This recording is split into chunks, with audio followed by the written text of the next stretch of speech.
Well, you know what? I've talked to those guys the last 5 years. Which guys? And I talked to Kim Jong-un and an administration over there 5 years ago. And he asked me 5 years ago, we sat down for lunch. And he sat down and asked me, hey, Dennis, I would like to ask you three things. If you go back to tell the President of the United States these three things, and I would be willing to talk to him. That was Obama at the time. And it's a true story, and I got my people here that was there that heard the conversation. He said things like, if they can move the ships back from South Korea, I would do what I have to do to listen. If you can move certain things or do certain things, pause it real quick. listen. Do you hear what he's saying right here? Ladies and gentlemen, he's telling you that Kim Jong-un essentially made this offer to Obama, and Obama ignored it. So then Trump comes in and actually listens to Rodman and says, hey, maybe you got some good intel here. Let's go into that, gets the deal done.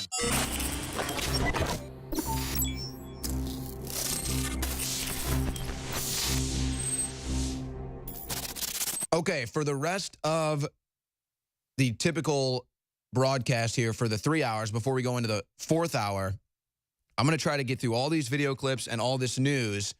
And then in the fourth hour, I'm going to open up the phone lines to take your calls. In the meantime, let's get back into the summit with Trump and Kim and look at how the media is covering this. So this is actually incredible. And I'm sitting here in the break trying to figure out how I'm going to cover this and what the angles are. And it's just, it's all insane. That's the only angle to this. And we say the left, we say liberals, Democrats, and that's fine, that's the proper nomenclature, but it's beyond that. These are brainwashed minions. That's the only way you can describe somebody that has zero logic, zero reasoning abilities, and is just essentially a hearsay puppet. So what am I talking about? Okay, let's go through some of these headlines. This is from the New York Times, Nicholas Kristov, maybe he's a Russian agent. Headline, Trump was outfoxed in Singapore. Trump was outfoxed in Singapore. So, like, what? What does that even mean? What negativity has come because of this? This is what I'm talking about. You know, the big thing is, oh, they're willing to de-nuke. Trump says, think about the real estate opportunities. You know, de-nuke, quit firing missiles. Think about the real estate. And here's the New York Times like, ha-ha, that's a victory for Kim. Yes, that's good. Trump bad. Ha-ha, we can print the headline, Trump bad. North Korea, ugh. And it's like, wait a second. If anyone else said, let's get North Korea to turn their missiles into hotels, they would be celebrating it. And here Trump is. Here's the story from Zero Hedge. Trump to Kim, instead of missiles, you could have the best hotels in the world. That's a direct quote from Donald Trump. Why wouldn't the left love that?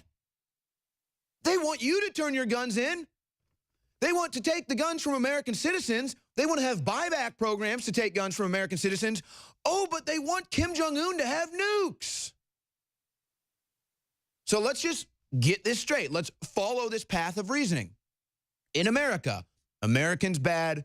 Americans need to turn the guns in. Repeal the Second Amendment. Turn in your guns. We'll even have a buyback program. Americans can't have guns. Okay, let's apply this same logic to North Korea. No, let's not.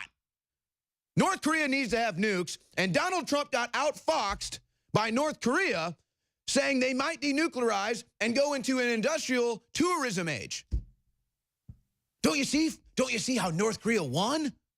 Trump wants North Korea to turn its missiles and military operations into hotels and real estate and business opportunities? Ha! What a fool Trump is! What a fool! And that's what they're saying. Shocking to everyone, Trump pledged to halt military exercises, surprises Pentagon and Seoul. Oh, Trump bad! Again, I thought the left wanted less intervention. I thought the left wanted peace. Here's Trump saying, look, turn your missiles into hotels. We'll stop doing the war games with South Korea. We'll turn our missiles into hotels for you, too. We'll make a big thing of it. And the left says, no! Oh, no! Americans are bad. They need to turn their guns in, but North Korea needs nukes. And they're outfoxing Donald Trump. Yes. Yes. And then you have this. You know what? Let's just go to the videos. Let's now go to clip 6. Listen to how CNN reports on the North Korea summit. Understand it will be one-on-one. Just the two men and their translators. Now, President Trump seems to have slept little, if at all. That's the issue with Asian jet lag. That's typical. But he started tweeting just after 5 a.m. local time this morning. His most recent tweet slamming critics of the meeting, calling them, quote, haters and losers. Bob, a senior Trump administration official is telling us they're going to, go in front of the cameras for this first very formal handshake. And then there is this one-on-one. And we really do understand it to be one-on-one. Now he's Trump, coming to do the translators. Inspector General report. I mean, the guy never sleeps. No he other works all the time. Secondary, tertiary sources on what actually happens in the room. Your take? That's a bad idea. So anyway, so you can pull it down. The point is they keep saying, oh, jet lag. Jet lag is going to stop President Trump. The jet lag. Oh, he can't get a deal done. He's got the jet lag. Oh, he got the deal done. How do you explain that? And if it's jet lag that would have stopped President Trump from getting the deal done, even though he got the deal done, listen to now clip 10 and ask yourself, then what stopped Obama? Out to you, or any of his people reach out to you, the president's people, anybody reach out to you for insight into the other side? Well, you know what? I've talked to those guys the last 5 years. Which guys? And I talked to Kim Jong-un and an administration over there 5 years ago. And he asked me 5 years ago, we sat down for lunch. And he sat down and asked me, hey, Dennis, I would like to ask you 3 things. If you go back to tell the president of the United States these 3 things, and I would be willing to talk to him. That was Obama at the time. And it's a true story, and I got my people here that was there that heard the conversation. He said things like, if they can move the ships back from South Korea, I would do what I have to do to listen. If you can move certain things or do certain things, pause it real quick. Do you hear what he's saying right here?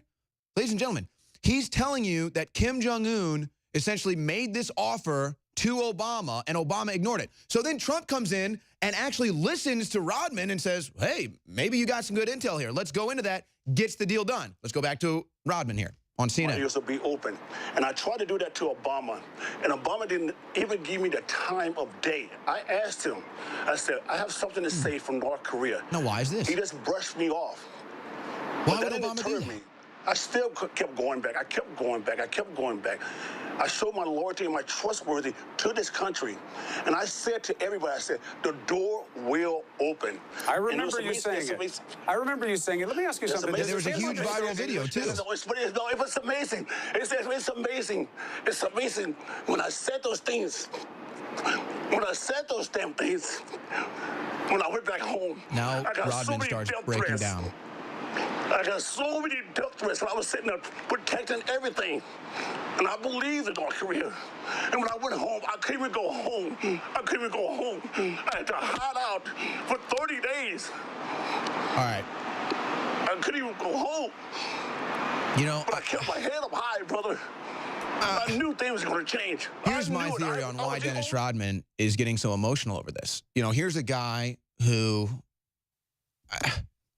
look, it's kind of the same thing that burnt me out on sports and sports media. It's great, it's fun, but it doesn't deliver you. It doesn't have anything real to it. It's a child's game. And so here's Rodman, played probably 15 years in the NBA, 3-time champion, Hall of Fame basketball player, finishes his career in the NBA and says, I want to actually do something. I've got money, I've got power, I've got a platform.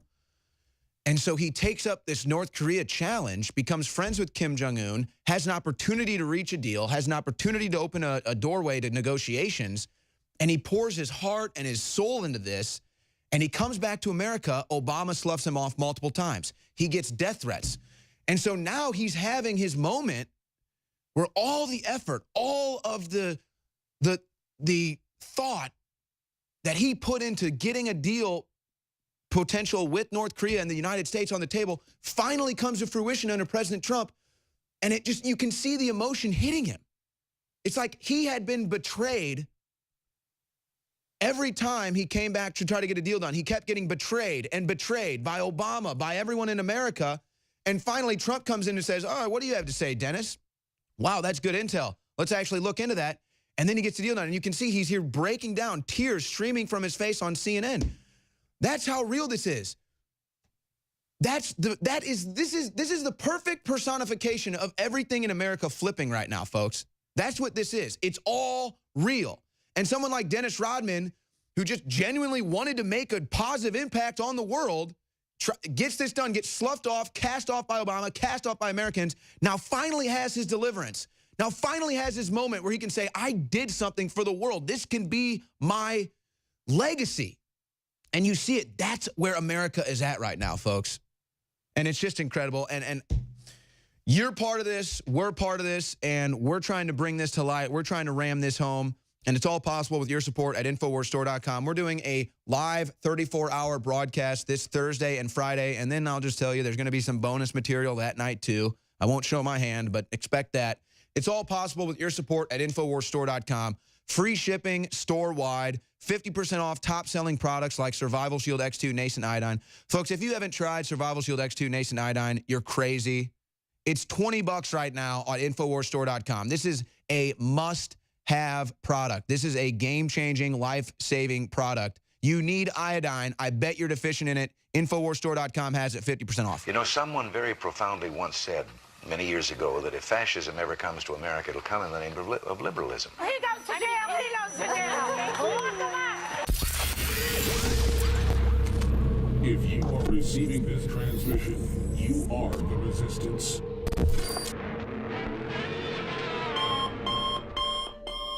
One of the most incredible cups of coffee can be found in the high mountains of southern Mexico, where the Chiapas farmers have spent years perfecting their techniques. Based off hundreds of years of traditional techniques and perfect conditions, we've sourced only the best to provide you with our immune support and Wake Up America Patriot Blend coffee. Ancient Mayan knowledge is paired with the natural fertility of the land to generate the world's finest coffee bean, carefully harvested and free of toxic chemicals used in big agricultural productions. Patriot Blend coffees have a smooth, bold flavor with great depth to give you just what you need in the morning. You can even choose to start your morning healthier with the Immune Support Blend, infused with a powerful blend to support your immune response and stamina. It's time to take care of your morning routine. Get a bag of Patriot Blend coffee to support the show while enhancing your morning routine at InfoWarsStore.com.